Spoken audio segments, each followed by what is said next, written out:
Olá, meu nome é Paulo Cogos, estou fazendo esse vídeo para comentar o vídeo que saiu hoje do Spotniks, com aquele quadro que eles fazem ali na Avenida Paulista, com uma frase polêmica: Change my mind, mude a minha opinião.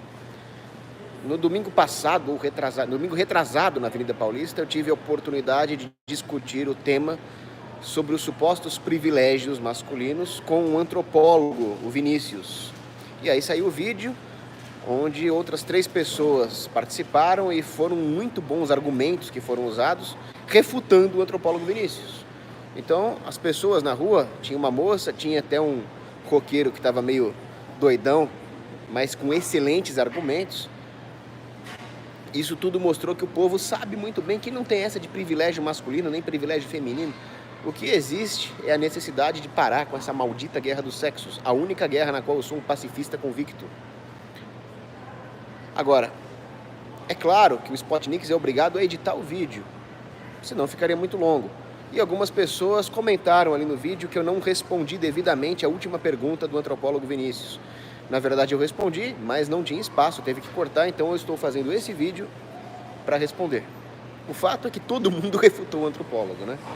Mas a pergunta que não foi respondida foi a seguinte: o antropólogo perguntou: você diz, Paulo Cogos, que a diferença de salário, a diferença entre os dois sexos, se dá por causa da intervenção econômica. Como você explica que em países com economias mais liberadas, ainda assim, apresentam enormes diferenças de salário entre os dois sexos? E ele deu como exemplo os Estados Unidos. A minha resposta é a seguinte: primeira coisa, quem disse que a economia americana é liberada? Desde 1963 existe uma legislação chamada Equal Pay Act, que obriga o empresário a pagar o mesmo salário para homens e mulheres na mesma função, sem contar outras tantas regulações que existem na economia americana, que somam mais de 900 mil páginas. Isso porque o Trump já mandou cortar algumas. Então, certamente nós não temos nenhum modelo livre mercadista operando ali. Segunda coisa é o argumento que foi dado muito bem ali pelo roqueiro. As mulheres, pela sua natureza, tendem a escolher profissões que pagam menos, porque elas escolhem profissões ligadas aos cuidados humanos, não tanto ao que eles chamam de STEM, Science, Technology, Engineering and Math, ciência, tecnologia, engenharia e matemática. Elas também tendem a escolher profissões com menos risco. Os homens costumam ser eletricistas, encanadores, policiais. São profissões que acabam pagando pelo risco inerente à profissão. Então essa é mais uma explicação para essa diferença. Terceira coisa é uma teoria minha no campo da economia. Se o governo regula a economia, haverá uma menor diversidade de bens e serviços e, portanto, uma menor diversidade na demanda por mão de obra. Se o problema imediato da humanidade é mais material, mais relacionado à escassez de produção, logo haverá uma maior demanda nos setores de indústria, portanto, requerendo ali mão de obra técnica. Se a economia fosse mais desenvolvida, ou seja, se o governo se metesse menos na economia e ela prosperasse, certamente haveria maior demanda por cuidados humanos. Infelizmente, o homem tende a ser materialista, ele trata de satisfazer as demandas materiais primeiro. Isso é mais um fator para diminuir o salário das mulheres. Quarto ponto, aí nós vamos ter que entrar um pouco na questão da antropologia metafísica.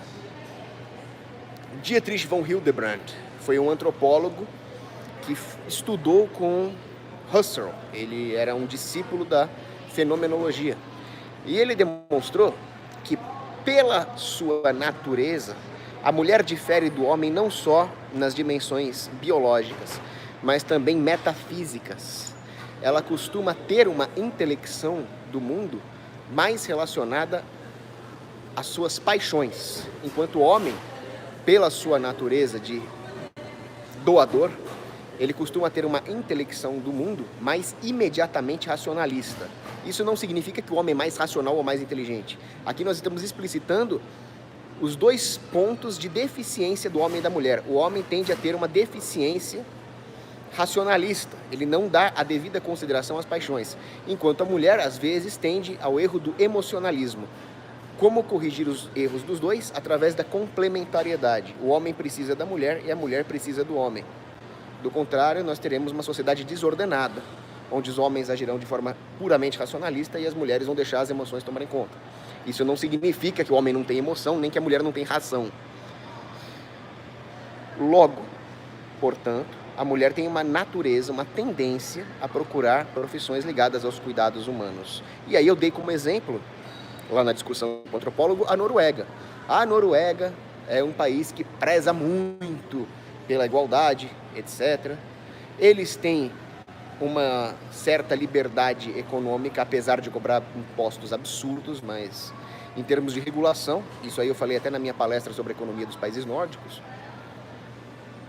eles têm menos regulações do que aqui na América Latina. O fato é que nada que os políticos fizerem, que os engenheiros sociais fizerem, vai mudar essa natureza antropológica. Então, apesar de o governo patrocinar a igualdade, o fato é que 92% da procura por profissões ligadas à engenharia é uma procura masculina. E essa estatística se inverte quando se trata de profissões ligadas ao cuidado humano, enfermagem, por exemplo. Então, tá aí, é a natureza.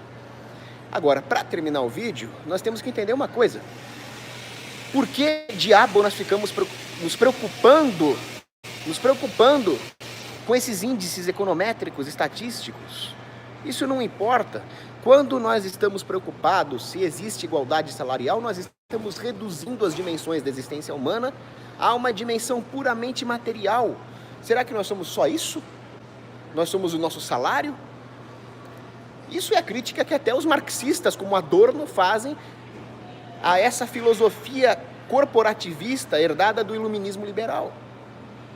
A mulher é muito mais do que o salário que ela ganha. Ela é mãe, ela é dona de casa, são as ocupações mais sublimes que existem. E o homem também, ele é mais do que o salário que ele ganha. As dimensões da nossa existência vão muito além disso, transcendem isso. Então não queiram reduzir a existência do homem, a diferença entre os sexos, ao salário que cada um ganha. Esse materialismo sim é pernicioso. Esse materialismo sim faria com que a competição se desse num terreno desigual e desvantajoso para a mulher. É a mesma coisa que eu querer competir com um jogador de futebol. Eu tropeço e caio de nariz no chão quando eu tento pisar numa bola, quando eu tento pegar numa bola. Não consigo correr igual um jogador. Imagina se eu quisesse me igualar a um jogador de futebol. Minha área é outra, minha área é filosofia, economia. Então, as mulheres não deviam querer competir naquilo que não é a vocação individual delas.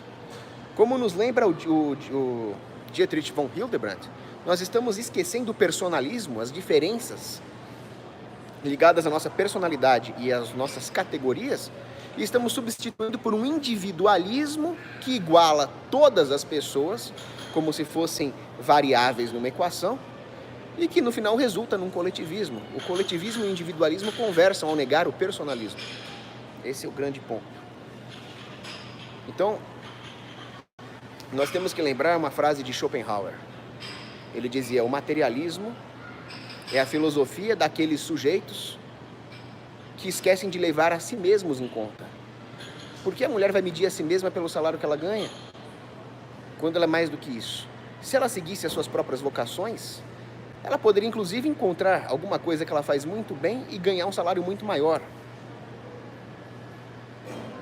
Procure a justiça e o resto virá como consequência. Essa mania de querer igualdade, comparação em tudo, é a ideologia do invejoso. O igualitarismo é o evangelho da inveja. Então esquece esse negócio de ficar obcecado com igualdade e procurem a justiça e a vocação da pessoa. O resto é coletivismo. Então, bom, basicamente é isso que faltou falar. O resto vocês podem ver no meu vídeo ali, no Spotnix, onde eu debato com o antropólogo. Vou colocar o link na descrição. É isso.